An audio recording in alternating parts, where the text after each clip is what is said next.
Hello, Markham Gardens friends and family. How are y'all doing today? I hope everything's going well. I have received in some crepe myrtles, bare root crepe myrtles, and I'm going to be potting those up today and thought I'd bring you guys through the process. If you've never done this, hang tight and we'll go ahead and walk through the process on this.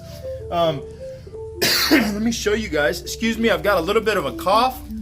My wife and I are just getting over having something that went through our community and just about wrecked about 70% of our community. But this is the crepe myrtle bare roots that I got, and you guys can see that they come in a plastic bag and they've got a gel moisture type substance in there, and that gel is basically just to hold moisture to the root system so that they don't die. But these are the crepe myrtle bare roots right here, bare root seedlings. And so what I'm going to do is I'm going to go ahead and pull each one of these out of here, and I'm going to go ahead and plant them all into these trade size what they call number 1 or 1 gallon pots. They're not 1 gallon, guys, but that's what they call these, trade 1 gallons or number 1 pots. So and then what I'm going to do is I have already completed a few of them back here. You can see I've got 5 of them with the seedlings actually in there already. But I'm going to walk you guys through this process. So what I've got here is, if we look down, let me go ahead and spin you guys around here so you can see. So what I've got here is a 5-gallon bucket full of some potting mix that the chickens had made. Guys, this is stuff that I had used for different potting things. I had a whole bunch of mulberry cuttings that I was trying to root, and I had several of them take, but there were several of them that didn't. And so instead of getting rid of that soil is still perfectly good. And so for rooting things and for starting new plants. And so that's what this soil is right here. I've gone ahead and put it back into this bucket, and I'm just reusing it today to go ahead and plant these crepe myrtles into. You guys can see there's a lot of organic material in here. There's some sand, there's chicken poop, there's feather meal, there's a whole bunch of other stuff in here that's good for these seedlings when they do wake up, these bare roots. And so this is what we're using today. I'm going to go ahead and put some in the pot here, but y'all bear with me. I'm going to be doing this with one hand, but I just wanted to walk you guys through the process. If you've never potted up bare root before, this is how you guys do it. And so you're going to want to initially put some soil into this pot. I mean, you don't want it just to be dry bottom. You need something that's in there in the bottom. That way it can get you started. And usually I will bring it up to right about here on the bottom of this pot. I'll bring it up to about that spot right there. And so that's, probably a couple inches up from the bottom of the pot.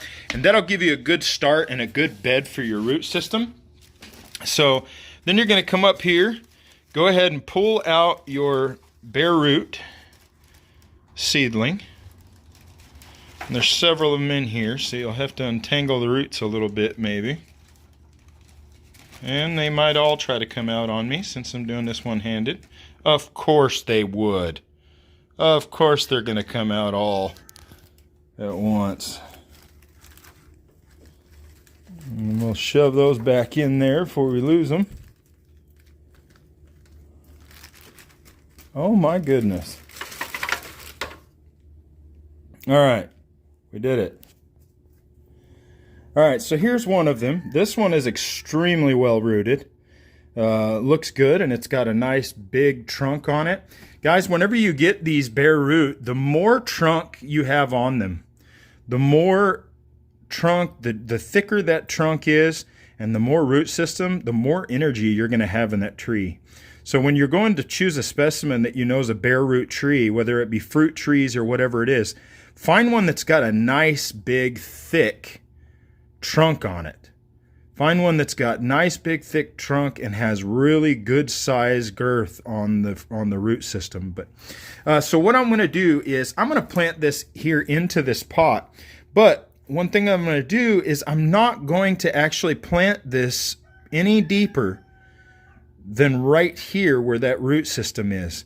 So you want that root system, as soon as it hits soil, you want it to start spreading. And so if you were to plant that the soil and you were to plant it up this deep on it, there's a good chance that between where my finger is here and where that root system is there, that this portion here is going to rot out and is actually going to girdle this small tree and rot it before it ever even gets to grow. So when we plant this, we want the soil level to come up to about right here where the tip of my fingers are. And that's about as high as we want to go. So let me go ahead and I'll put this into here. See if I can do this in a way that you guys can still see. So I want to position these roots in a way that they are buried down into the pot. Excuse me, I know it's a little blurry right now. I'm working on getting it done here for you.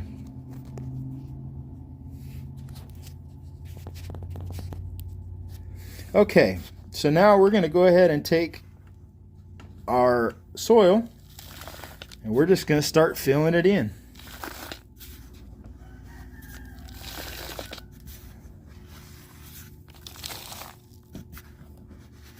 And guys, it's not difficult. This is literally what you do. You are just burying those roots back into the soil. All right, so we are now reaching the top of those roots, and I don't want to go much deeper than that. Like I said, we don't want to girdle the tree, and we don't want it to end up rotting before it has a chance to root at all. So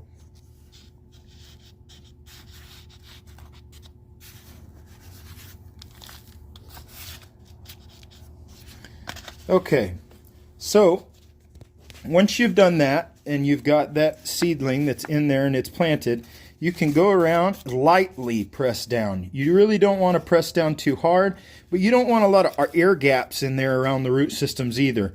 Air gaps in there can mean death to that root, and so it doesn't mean that you don't want any air in there. Oxygen to the root system is good. You just don't want large bubbles in there, large bubbles of no soil. So, and that's it, guys. That is literally it. So I have planted this one. I'm going to go ahead and repeat that same process with all of these. All right, guys, so after finishing planting all the rest of those bare root seedlings, what we need to do is water them in. If I was to leave them the way they are right now, that soil is fairly dry. There's not a lot of moisture in there. There's not a lot of activity happening right now with those seedlings and their root systems because they are dormant. They're not pulling up a lot of nutrients. They're not making a lot of sugar from the leaves and transferring back and forth. So they don't require a lot of water. If we overwater them, they will rot.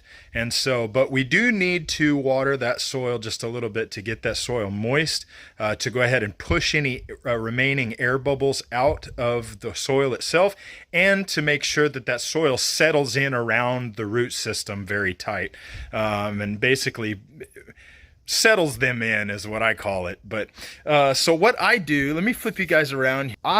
This seems, you know, just random, guys, but we've got some old totes, and right here off of our roof, this is where our roof drips a whole bunch of rain where most people's roofs drip a whole bunch of rain. But I collect all of this rain, and this is the best water that you can use. Rainwater is the best water that you can use for plants. If you've got well water, that's great. Well water's full of a lot of different minerals and things like that. But we have well, and then we also get a lot of rain here in southeast Texas. And so I collect rainwater in these totes. And so what I did is I went ahead and filled up. Guys, I like to reuse stuff. I've got a big old Folgers can here. I went ahead and filled that with water. And then I've got a pour spout here and filled that with water as well. And we're going to go water these plants real quick. Now, as I said, we do not want to overwater them, guys. If we overwater them, They will rot because there's not a lot of activity happening. They're not going to use up that water. It's nice and cool outside, and so the humidity is going to stay up inside that soil, and there's no sun to basically dry that water out over the course of the next week or so as these begin to root and settle in. Now these seedlings won't wake up until we start reaching spring temps. So once the soil begins to reach about 68 to 72 degrees, somewhere in that area, everything's going to start waking up. So when that sun comes out, starts hitting the soil, starts warming it up, that's what sparks these things to start waking up. And so until that time happens, guys, I just want to water them in once really good right now. And then I am probably not going to water these pots again until I start seeing some growth on these things when it starts warming up. And so let me just show you guys real quick. I'm going to go ahead and grab my little waterer here, and I'll just show you guys what I do. Now, I have got these pots all set in basting trays, and I do this so that all of the water collects in the bottom and will also wick back up to the top. Now, if you've got really, really hard water, or you've got water that you use from the city, that usually contains chlorine. They usually treat it with chloramine or chlorine, and that is a salt, guys. And so if you water these with city water that contains chlorine or chloramine, just keep in mind that if you're not letting that water flush out the bottoms of the pots and then run away so it doesn't wick back up into the pots again, it is going to build up salt and build up salt and build up salt until basically you end up growing your potted plants in a bowl of salt at the bottom of their pot. And this happens with a lot of people with house plants. They come in and they have a house plant sitting on a shelf like this. They go ahead and they water it, and then they wait a couple weeks, and then they come back and they water it again, and then they wait a couple weeks and water it again. Well, the water goes in here and dries out the same way that it would on a stove, on a pot on a stove. If you were to take a pot on a stove and you were to pour a whole bunch of water in it and you were to cook that water off, what's going to be left in that pot? A white film. And that white film is calcium deposits, but it's not only that, it's also salt deposits. And so what you want to do is, if you have really, really hard water, or you have, city water, basically you're using water from the city that's treated with chlorine, you want to take these pots out. You want to set them out in another location, water this pot, but let that water drain out the bottom of this pot, and you let it drain and disappear.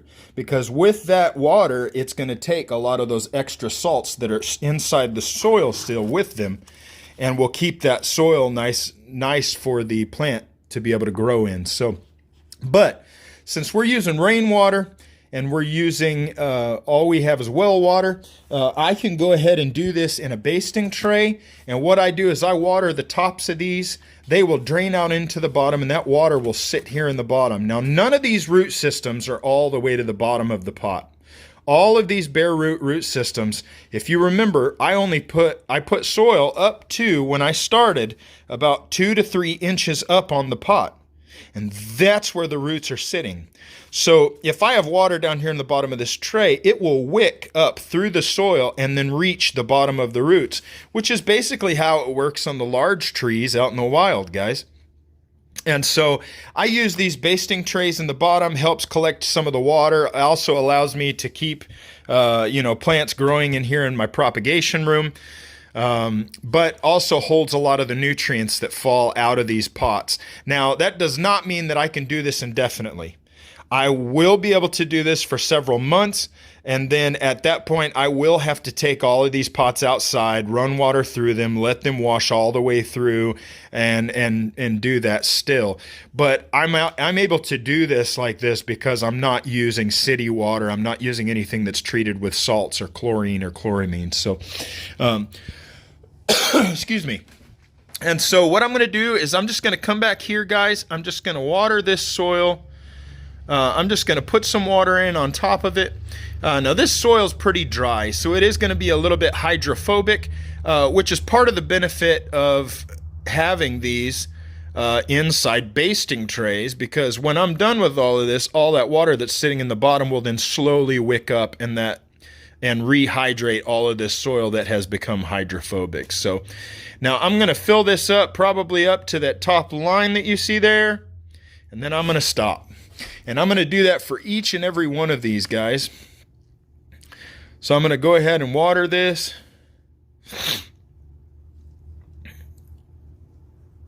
Give them a really good watering. Now that one's at an angle, so I'll stop there. Now, I don't know if you can see, but there is already water going into the bottom of the basting tray, and that will begin soaking up into the bottom of the pots as well. Whoop! Overflowed just a little bit there.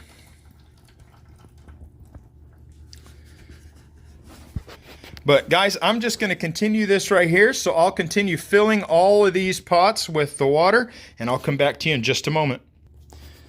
Alright guys, so I have finished watering all of these in. You can see that the soil is beginning to look really nice and moist. I have probably got about 1/4 of an inch of water sitting in the bottom of these basting trays that comes up on the bottom of those pots. So the soil out of the bottom of these pots will begin wicking that moisture up in to go ahead and hydrate the rest of the soil that's in here. But guys, this is the last time that I'm going to water them until I start seeing growth. So the first time I water them, and also the last time that I water them, because I don't want to rot them out before they actually start growing. Like I said, they won't use a lot of water until they do. And so they are going to sit here underneath this full spectrum lighting in the shop until they start making a move and start growing. When they do begin growing, I will definitely come back and give you guys an update on what happened with them, how many of them we had that were successful. I have done this in the past.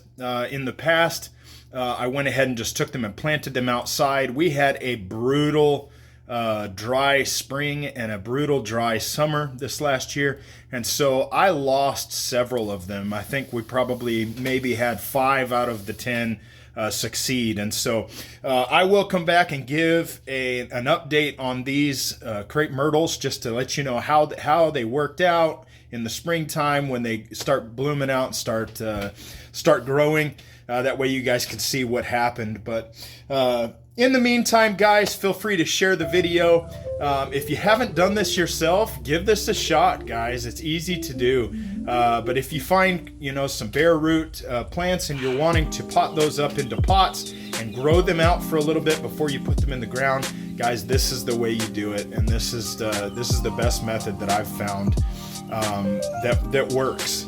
And so hope you guys enjoyed this video. If you did, if you'll hit the like button. Guys, if you haven't subscribed to the channel, please subscribe to the Markham Gardens. We've got a lot more projects and a lot more things and just a lot more excitement coming in the future. So if you liked anything on this video and you think somebody that you know might be able to use what's in this video, or they are possibly planning on planting some bare root seedlings in the future, guys, share the video, get the information out there, and give them the ability and the opportunity as well to do this in a way that is sustainable and that actually works. So hope you guys enjoyed. It's good seeing you guys and being with you guys again. Love you guys. Shalom under the dome. Peace.